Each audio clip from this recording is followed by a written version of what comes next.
Amados hermanos, deseamos que el espíritu de la Navidad esté presente en cada uno de nosotros y que ese niño que nació en Belén de Judea nazca también en nuestros corazones y que le reconozcamos como el único y suficiente Salvador de nuestras vidas. En el capítulo 2 de San Lucas hay algo que debemos destacar y es lo siguiente. Quienes de los 4 evangelios, quienes se ocupan más del nacimiento de nuestro Señor y Salvador Jesucristo son San Mateo y San Lucas. San Juan no toca el tema, tampoco San Marcos, pero sí Mateo y Lucas. Y en el capítulo 2 de Lucas, que tiene que ver de una manera muy particular con el nacimiento de Jesús, como Lucas es historiador, él da una serie de detalles que son importantes como para que nosotros nos ubiquemos, para que nosotros conozcamos las circunstancias en que se da el nacimiento de nuestro Señor Jesucristo. Dice de la siguiente manera: aconteció en aquellos días que se promulgó un edicto de parte de Augusto César, que todo el mundo fuese empadronado. Este primer censo se hizo siendo Cirenio gobernador de Siria, e iban todos para ser empadronados cada uno a su ciudad. Ahora bien, de acuerdo a la historia, este censo se realizaba cada 14 años. ¿Y con qué propósito se hacía? Recordemos que es el Imperio Romano el que está manejando todo el mundo de aquel entonces. Y el Imperio Romano quería darse cuenta, más por razones tributarias, por impuestos, quienes estaban ya en condiciones de pagar impuestos.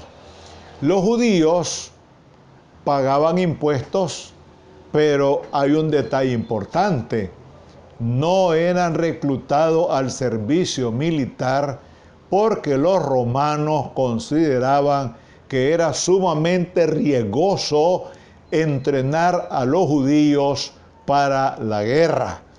Entonces, los romanos solamente en ese censo que hacían, en ese empadronamiento, solamente registraban a los judíos para efectos tributarios, para el pago de impuestos. Por eso Jesús pagó impuestos, imagínense ustedes. Ese es un detalle muy importante. El otro asunto es que para los romanos, sí, ahí iba todo. Es decir, servicio militar y también el pago de impuestos. Por eso es que se hacía este censo, siendo, dice aquí, gobernador Cirenio, el gobernador de Siria. Algunos historiadores dicen que ya no era Cirenio el gobernador, pero sí tenía un cargo importante que le permitía a él realizar ciertos tipos de tareas. Entonces, todo mundo, cuando se da un censo, eso se da también en la actualidad, la gente debe ir a su lugar de origen. La gran mayoría debe ser censado en el lugar donde nació. Posiblemente ahora, porque ya a mí hasta se me olvidó cuándo fue el último censo que se hizo aquí en nuestro país. Y por eso es que ahora tenemos que calcular la población. Algunos se han quedado en los 5 millones, pero resulta que la población ha crecido de una manera vertiginosa. Y yo me atrevo a decir que si no hemos llegado, pues ya llegamos a los 7 millones en Nicaragua. Pero ese es otro capítulo. Entonces dice aquí la palabra, sigue el relato de San Lucas. También José subió de Galilea, de la ciudad de Nazaret, a Judea, a la ciudad de Belén, más o menos 120 kilómetros. Imagínense ustedes, qué barbaridad, 120 kilómetros. Diríamos algo así, bueno, de Managua a la Virgen. Pero bueno, ahora se hace rápido porque es un vehículo, pero aquella gente se transportaba a pie y quizás en algunos casos en burros.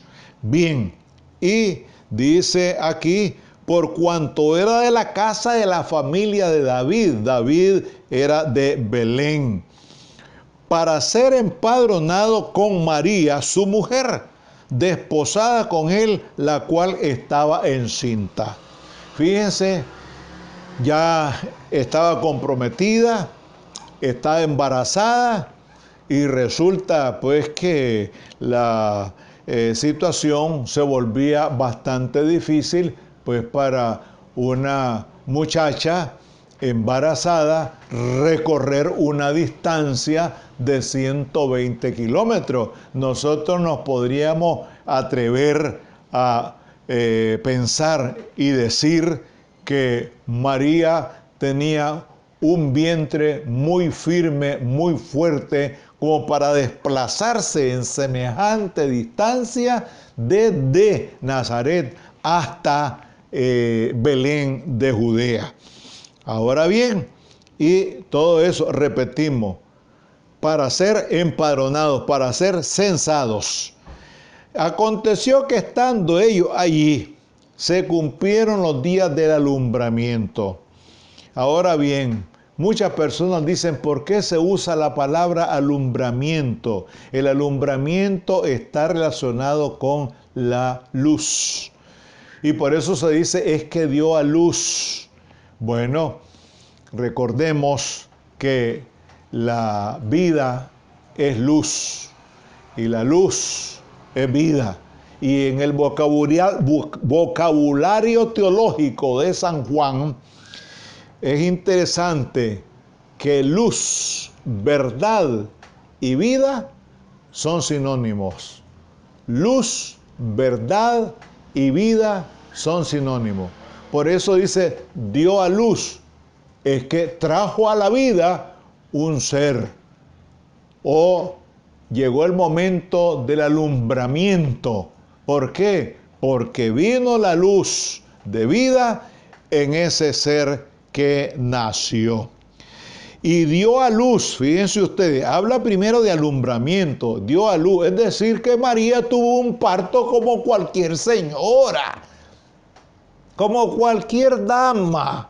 Y aquí está en la Biblia, man, y dice, todo varón que abriere la matriz será llamado santo al Señor. Y eso se dice aquí mismo cuando Jesús fue presentado al templo. Fíjense que qué interesante cómo la palabra del Señor es tan clara y que tiene que ver precisamente con un versículo que aparece en el libro de Éxodo. Sí, todo varón que abriere la matriz será llamado santo al Señor.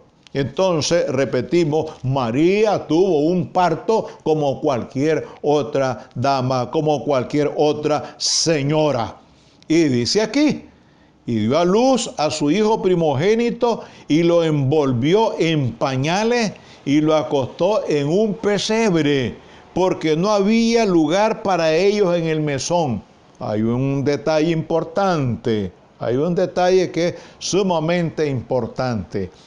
Como todo mundo se desplazaba de distintos puntos a Belén, uno a Belén, otro a Nazaret, otro a los distintos puntos, ¿no?, de aquel entonces. Pues había mucho movimiento y todos los hospedajes estaban saturados. Y por eso, imagínense ustedes, para ellos, para el Salvador del mundo, no hubo un lugar digno en donde pudieran nacer. Yo estoy seguro que ni usted ni yo, por muy pobres que hayamos nacido, nos pusieron en un establo, nos pusieron en un pesebre, en un cajón donde comían los animales. pero ahí estuvo y ahí lo cuidó María, al Salvador del mundo. En otra ocasión vamos a hablar de esa visita que hacen aquellos magos de Oriente, con otros detalles, pero eso ya pertenece a la versión de San Mateo. Bien, entonces da a luz al Salvador del mundo, lo envuelve en pañales. Los pañales eran de colores, ¿saben? No pensemos que eran como los pañales que se venden ahora, y ahora pues ni siquiera quieren usar pañales, sino que ustedes saben que hay otra forma de atender, de cuidar y de proteger a los niños y a las niñas también. Lo envolvió en pañales y lo acostó en un pesebre, porque no había lugar para ellos en el mesón. ¿Cuál era el mesón? Una casa de hospedaje. Y esa palabra mesón viene del francés, porque casa en casa en francés es maison, y de ahí viene, es una palabra, diríamos nosotros, es un galicismo, esta palabra mesón. Entonces, se da este acontecimiento y dice el relato siempre de Lucas, porque estamos hablando de Lucas, que era médico e historiador. Había pastores en la misma región que velaban y guardaban las vigilias de la noche sobre sus rebaños. Fíjense otro detalle importante: los pastores que cuidaban ovejas eran gente de una condición social muy baja. Así eran considerados en aquel entonces. Pero lo maravilloso del asunto es que Dios exalta a los humildes, y resulta por el otro lado que humilla a los soberbios. Y eso lo expresa muy claramente el Evangelio. Y en este caso, fíjense que a estos pastores que cuidaban los rebaños, dice, se les apareció un ángel del Señor, y la gloria del Señor los rodeó de resplandor y tuvieron gran temor. Imagínense aquella impresión, aquel momento que un ángel del Señor se aparezca y produce una luminosidad extraordinaria, un resplandor indescriptible a estos hombres humildes, pobres y de baja condición. No se le apareció a Augusto César, no se le apareció a Herodes, no, sino que se le apareció a los pastores, a esa gente humilde, a esa gente que no representaba nada en la sociedad judía. Pero ahí es donde se manifiesta el ángel del Señor para hacer algo muy especial. ¿Y qué es eso especial? Dice aquí, claro, cuando ellos ven ese resplandor, dice que tuvieron gran temor.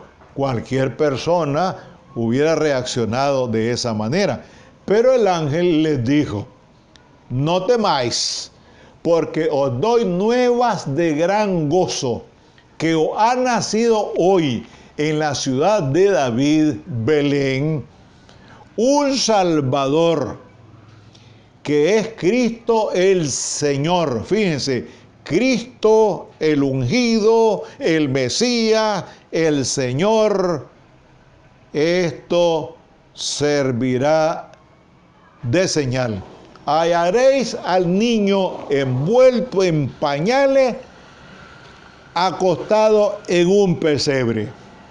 Esa es, como se dice popularmente, el santo y seña. Cuando ustedes encuentren a ese niño, lo van a hallar de esta manera: envuelto en pañales y acostado en un pesebre. Repentinamente, dice, apareció con el ángel una multitud de las huestes celestiales que alababan a Dios.